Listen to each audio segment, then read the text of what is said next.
But there's going to be one team that's going to play solely as a team. No man is more important than the team. No coach is more important than the team. The team, the team, the team. No tease this week, and we stopped it right there. Because that's when it's at its best. That's what Michigan football is all about. The team, the team, the team.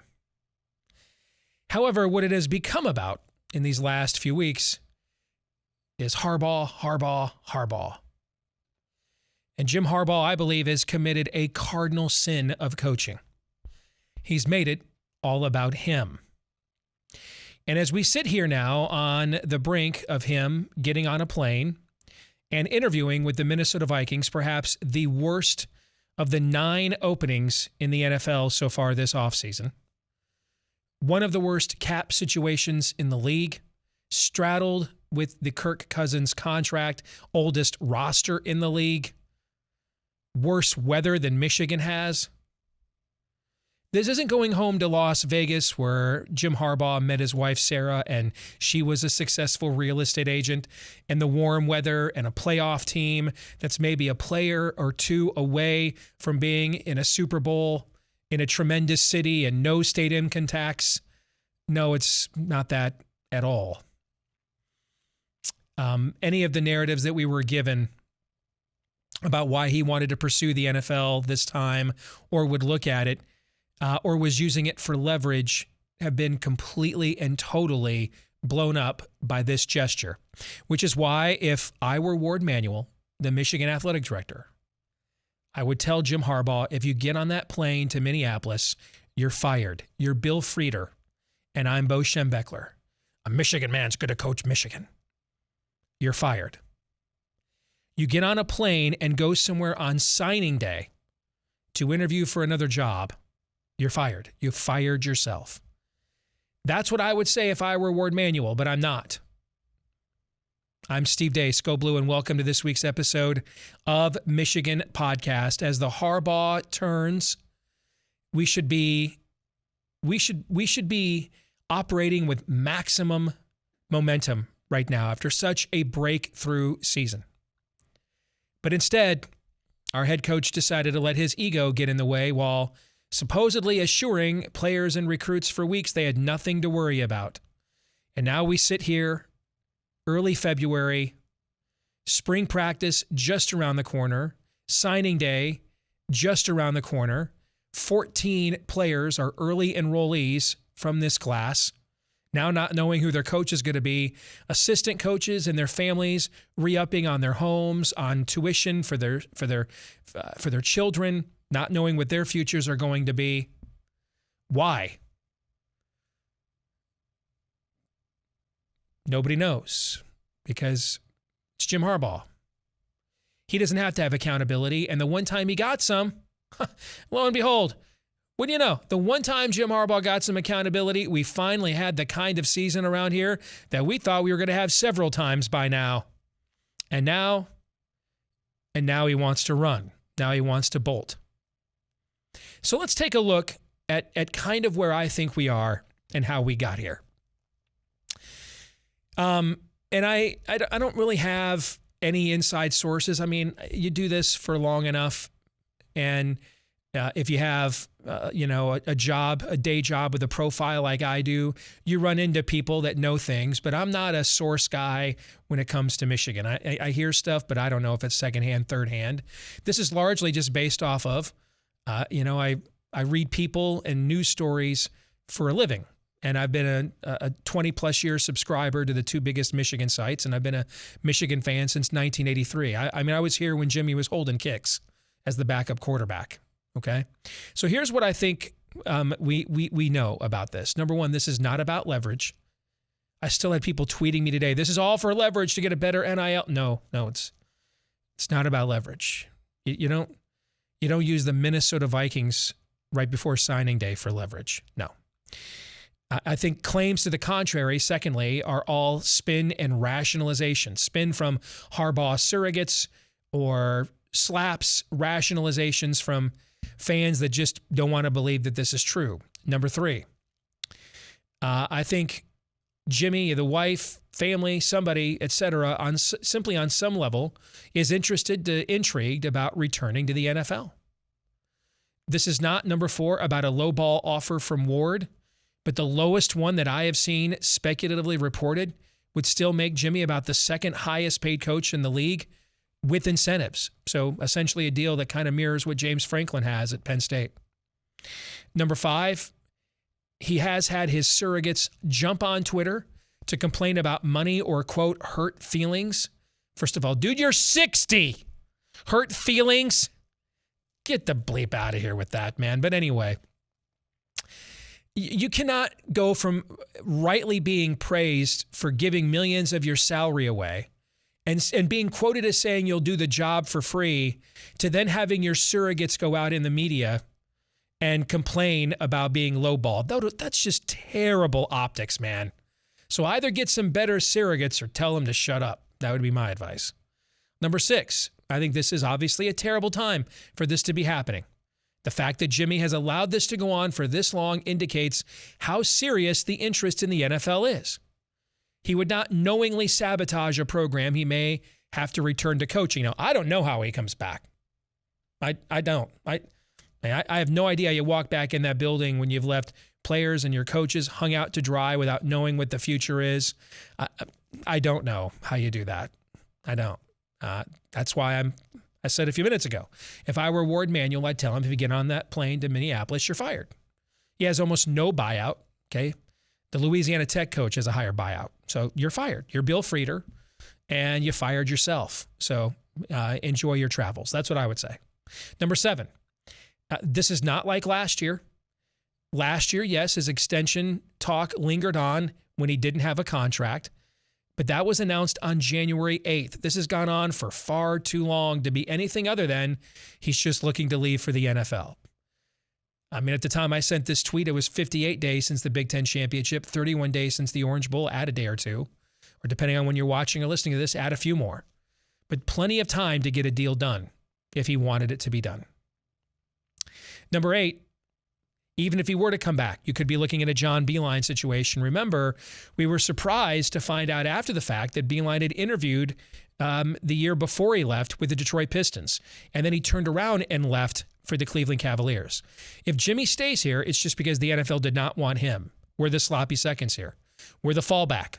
Now, we might be a beloved fallback, but Michigan's a fallback nevertheless. Boy, a fallback for a coach who can't beat Mel Tucker and is 1-6 against Ohio State. I like them apples. How's that tasting for you? That taste leaders and bestie for you? Yeah. Yeah, not for me either. Number 9. If he leaves now, here's what you cannot do. You cannot hire an interim coach for a year like Ohio State did in 2011. I am seeing this postulated on message boards by everyday Wolverine fans and even people with platforms. You can't do this. Here's why.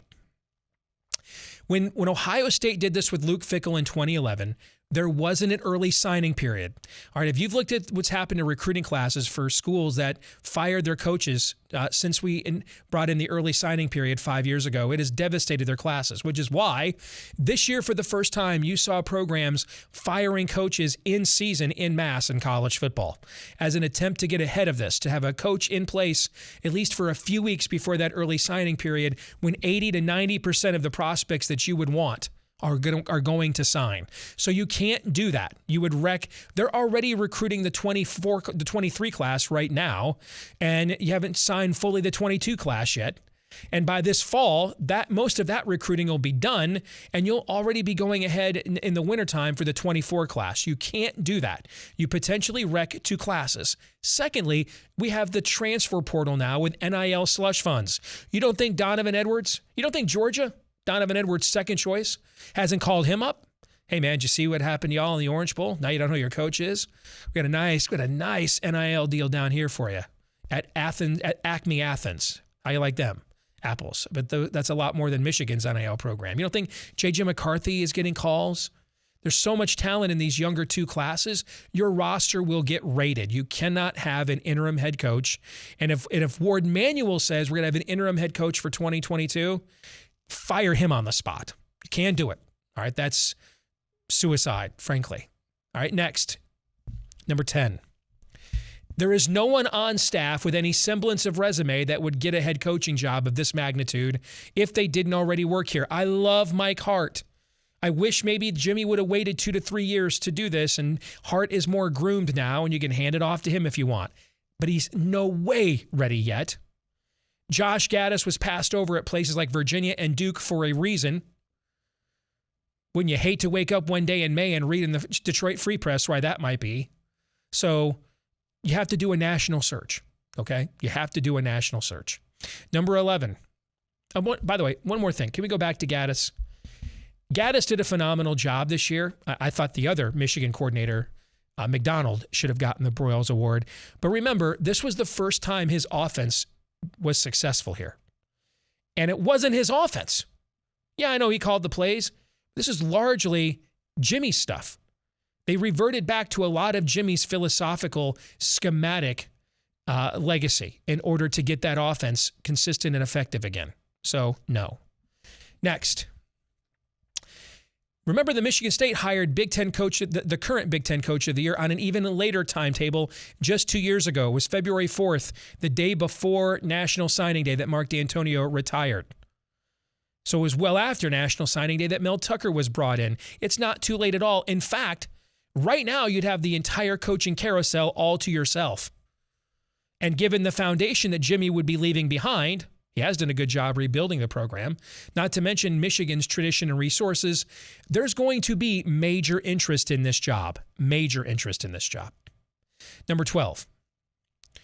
There are lots of good coaches out there that could go 1-6 against Ohio State, not beat Mel Tucker, and win just one Big Ten championship in 7 years. We just snapped our longest title drought in program history. Jimmy coached 40% of those seasons. He has done a good job here. Good, not great. He's hardly irreplaceable. A couple of quick postscripts on this. Interviewing now on National Signing Day, stringing along your assistants so that now they won't get planned vacations and have uncertain futures, is a douche move. It's a douche move. And we'd say so if his name was Brian Kelly. Finally, let this be a lesson for some of you. Coaches are mercenaries. There are too many people around here and on message boards that thought it was the University of Harbaugh the last few years. And you've allowed yourselves to be spun accordingly, and now you're angry because you feel like you've been played. You were, but you kind of played yourself, as the great prophet Dave Chappelle once said. And you know why? Because you forgot. Right where we stopped that intro, you forgot it too. You forgot it's the team, not Harbaugh, Harbaugh, Harbaugh. We root for Michigan. Well, the calendar is about to turn to basketball season, and if you like sports handicapping and you like Michigan podcast, a great way to marry those two is to support us on our Patreon at patreon.com/Michigan podcast. College basketball last year, we were 59 games over 500.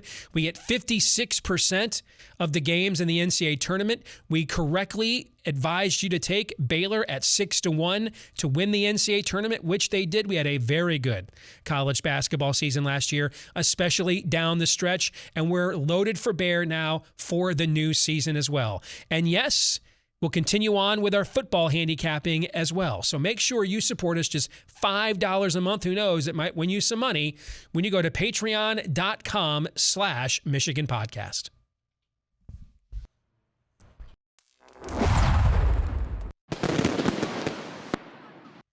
Well, let's get a view from the other side of the septic tank, from the one and only, no, not the one and only, but one of the one and onlys we could find, reasonable Ohio State Bucknut fans, our good friend Mark Rogers, who himself has a fantastic channel here on YouTube, the voice of college football. So much great off-season information. You can make money, frankly, with the information that you get from Mark and his contributors on this channel year-round.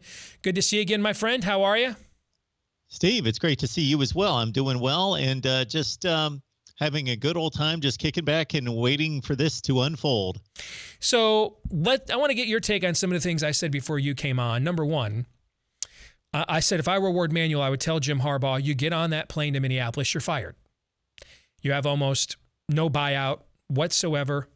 The signal you send to the entire college football landscape by taking a job interview in the pros on National Signing Day. I don't care how many of our kids are already locked in, and it's the symbolism, it's the message it sends, and there's probably no contract we could sign you to after this if you came back that next year, if the Colts don't make the playoffs, we just do this every single year. It has to stop. You drag this on for far too long. We entertained this when it was your hometown Raiders, where you've had a lifelong relationship basically with Mark Davis, the son of Al Davis, now the owner, where you got your coaching chops, figured out, where you met your wife. She was a Vegas real estate agent. They're already in the playoffs. There may be a player or two away from the Super Bowl, a unique situation for you and your family to go back to another version of home. Fine. But now we're talking the oldest roster in the NFL with one of the worst cap situations in the NFL and Kirk Cousins and worse winners. No. You get on that plane, you're fired faster than Bo Schembechler could have said Bill Frieder. All right? If you remember that escapade from back in the day. We're not doing that here. You've hung these players, you've hung your assistants out to dry. They were all supposed to be on vacation next week with their wives and families. Now they don't know if they're going to have jobs. Nope. You get on that plane, you are fired. Because I don't see how you can bring him back. Your thoughts on that, Mark? Well, I think that's a really bold move, and it's a great move. And I back it from the standpoint that you have to be bigger than the player, and in this case, the coach. You are Michigan football. And yes, Jim Harbaugh would be a huge loss, but he also is replaceable. So you just laid out some great specifics. I have thought in general about this situation, and the longer it persists in regards to courting different NFL teams and different NFL teams courting Jim Harbaugh, that there is a trust issue that becomes more magnified anytime somebody is offered a job. And there's, I think, a reasonable amount of time to allow somebody to weigh all the options, get together with their family, and give them 3 days a week, something like that, to determine what they want and to sort it out. It's a life-changing decision. But then there becomes a trust factor that if you finally decide to go one way or the other, that if it took you that long, are you really bought in? Are you really convinced? Is this really where you want to be? If it took you that long to determine that, I think that is an issue, and we've probably gotten to that point already. If you want to interview with a rookie GM with one of the worst salary cap teams in the league and the oldest roster in the league, then no. I mean, there's no tie. Yes, so he knows this rookie GM. This guy was, a secondary member of the front office of the 49ers when Jim was there 7 years ago, okay? So no, you don't want to be here. That's very clear. That's why if you get on the plane, Mark, you're fired. By getting on the plane, you're answering my question for me. This is not a unique legacy franchise. This is not someplace you have a unique tie to and your family comes from warm weather and everything else. None of that. You're by getting on this plane and going there, you're telling me that you will literally take any damn NFL job than coach here. And you're telling every recruit and every player that as well. Oh, and we still need to hire a defensive coordinator. So you're telling everybody that we would want to hire for that job, that too. That's why if you get on the plane, you're fired. Okay, I like that stand. These are some of the things I've been trying to figure out during this entire process, because this is a unique situation where you've got, this rarely happens. I'm sure we could come up with some examples where we've got a guy who's acclaimed at his alma mater. That's where he's currently situated. He's aspiring to the NFL, but he's already accomplished at the NFL. He's got the third or fourth best record in the history of the league. So where is the unfinished business? It's in both locations at both levels, but which one is a stronger? So I can't get into the location, the warm weather, where the family wants to be. Those things, those are private. I don't know how that sways and how much of a factor. But in talking about, and then I don't know necessarily the money. That's got to be kind of intriguing, whether Jim is holding it against Michigan, that they sliced him in half prior to last season. Then he went out and proved that he was better than that and really shoved it in their face to a certain extent, whether he holds that against them. But from the standpoint of unfinished business, here's a guy that came within a throw in the end zone of winning a Super Bowl, but did not win a Super Bowl. Here's a guy that has now taken his alma mater through years of struggles, past its arch rival, Big Ten championship, college football playoff, but didn't get it done. Which means more to him. Also, you got, I don't know how much he loves to recruit. He seems to like it, but now you've got the transfer portal and you've got NIL to deal with. Maybe he wants to be rid of all that, and maybe he's sick of being the Michigan man, the savior, and maybe he thinks that the probability is that he's already maxed out the program. I don't know. He's got to make those determinations. Does he think this is as good as it's going to get and he's pretty much hit the ceiling at Michigan?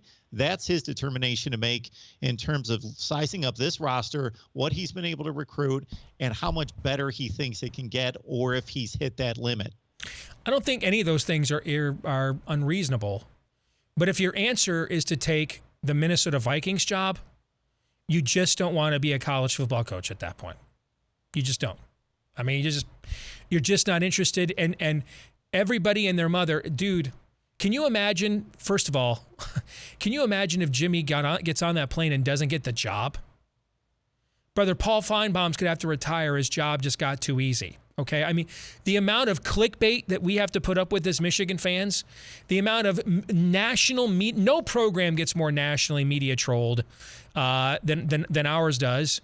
And that's just not even counting. That's just counting the stuff we might even deserve. That's just the hyperbole they add on top of it. I don't know if you all had programming meetings about what Harbaugh trolling we were going to do today on ESPN when you were there. I don't know, but it certainly seems like it. Can you imagine if he goes to that woe-begone franchise and doesn't get the job? And then comes back and says, well, I wanted to be at Michigan. No, dude. The amount of negative recruiting here, Mark, you tell me how you bring him back from this. How do you do it? Well, you're doing something that few people are doing, and that's your ranking and rating and differentiating NFL jobs. Most people look at this as just, okay, this is a college coach. Do you move on to the NFL or not? No, these are very different NFL situations. You've done a nice job of outlining some things that I didn't know about the Minnesota situation. It's as far as I know it, the Raiders, the Vikings, or the Dolphins still in play. So those are three very different NFL levels of status and familiarity and location and familiarity with ownership and all those things are different dynamics. So maybe it's not just Michigan versus the NFL. It's Michigan being in a type of hierarchy in his mind versus Minnesota, Miami, and Las Vegas. Well, Las Vegas is out. Josh McDaniels is going to be the coach there. Miami, I could see. You have a quarterback there. You have a team that still is young, has a lot of young talent with a lot of good draft picks.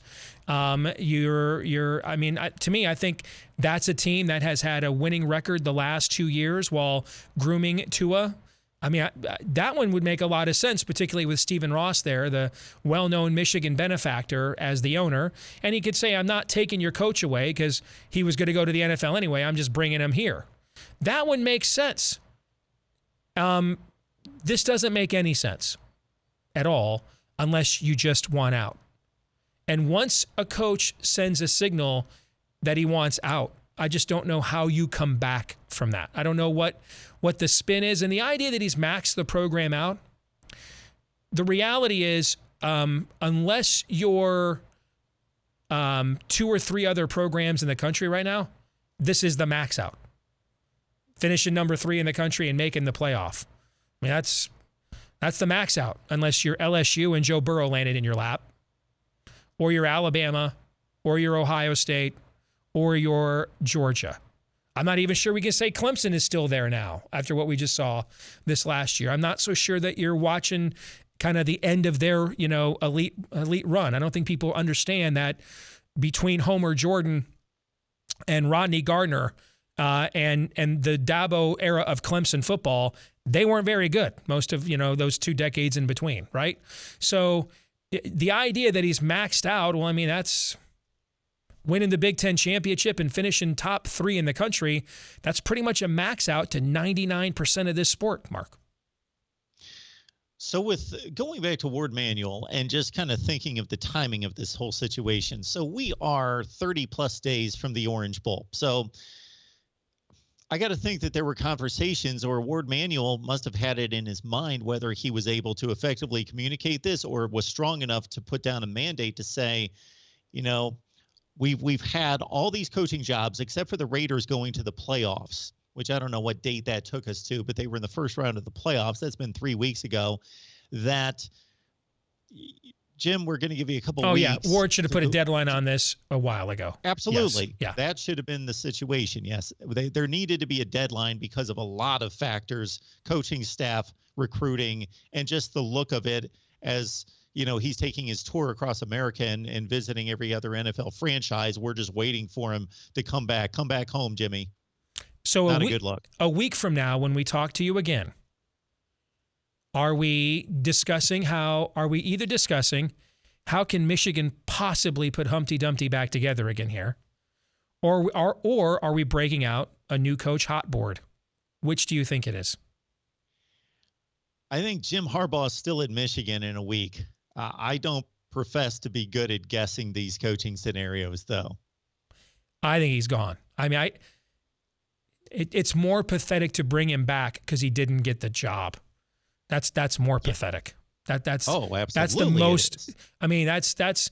I would rather live through Woody. I went for 2 because I couldn't go for 3, and Urban Meyer deciding not to score 70. I'd rather live through that again than what life will be like for the next 8 months before the season starts if we bring him back because he couldn't get arguably the worst opening in the NFL. Good grief, that would be absolute abysmal, which is why, I'll say it again, Ward Manuel should say, if you get on that plane, you're fired. Mark, good to see you again as always, brother. Take care, all right?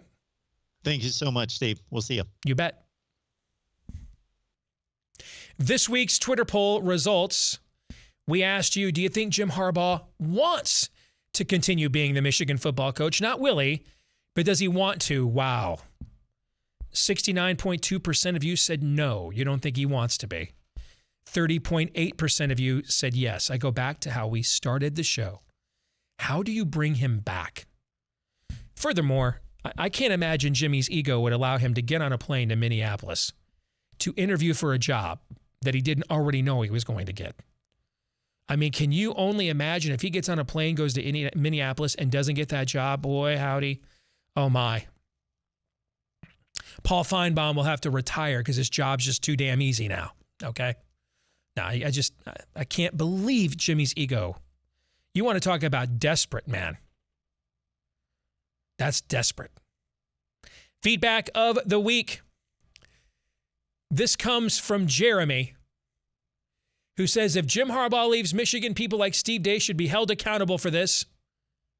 He has a large platform and continually bludgeoned the head coach and called for his removal and even said he was going to go to the movie theater instead of watching and cheering on his team when they played against the Buckeyes, in a way of encouraging his listeners to consider doing the same. I never encouraged anybody to do that. Everything else he said there is true. I do have a large platform. I did bludgeon the coach because he was 0-6 against Ohio State and 0-2 against Mel Tucker, and I don't regret a friggin' syllable of it. But I never encouraged anybody else to do the same. I just said, man, I couldn't handle anymore. But everything else there's true. Then after finding out that Michigan won the game, he jumps back on the bandwagon as if there was no problem or repercussions to his attitude and public cynicism. Where are the repercussions for the guy making millions of dollars to go 0-6 against Ohio State? Where are the repercussions for that, brah? See, this is what I was just talking about. This schmuck here, he thought it was the University of Harbaugh.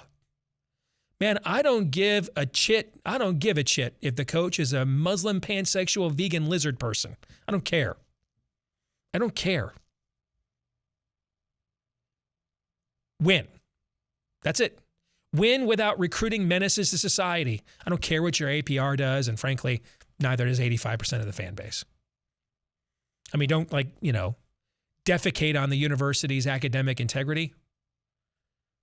But frankly, most of us don't really appreciate much of what these universities teach kids these days anyway. So no, I don't care about that. Don't recruit menaces to society that are a danger to them and the innocent people around them. Beyond that, then win. That's all we care about is winning. And I don't care what the coach's name is. I don't care if the coach has my politics or different ones. I don't care if the coach has my religion or a different one. I don't care. You know why? Because I root for Michigan. That's why. I'm just fine in my own beliefs. I don't need a coach to affirm them.